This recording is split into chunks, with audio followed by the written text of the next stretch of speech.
নম্বর প্রশ্ন বলছেন, আসসালামু আলাইকুম শাইখ ওয়ালাইকুম সালাতুল। নামাজের দ্বিতীয় রাকাতে সূরা ফাতিহা না পড়ে প্রথমেই অন্য একটা পরিকল্পনা করে রাখা সূরা পড়ে ফেলার পর মনে হলো সূরা ফাতিহা পড়েননি।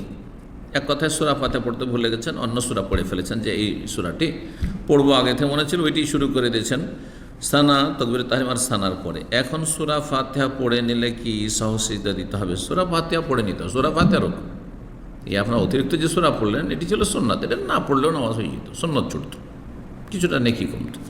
কিন্তু সূরা ফাতিহা ছাড়া সালাত হয় না, ইমামেরও হয় না, একাকিরও হয় না, মুক্তাদির হয়। 3 রকম মুসল্লি প্রত্যেকের জন্য সূরা ফাতিহা পড়া রুকুন ফরজ। তো সূরা ফাতিহা পড়ে নিলে সালাত হয়ে যাবে। এখন যেহেতু ভুল করেছেন, সূরা ফাতিহা অন্য একটি সূরা পড়ে নিয়েছেন, সুতরাং এখানে সহজ সিজদা দিয়ে দিতে হবে যাতে করে এই ভুলের ঘাটতি পূরণ হয়ে যায়। আল্লাহ তাআলা আলাম। ওয়া সাল্লাল্লাহু ওয়া সাল্লামা আলা নবিয়িনা মুহাম্মদ ওয়া আলা আলিহি।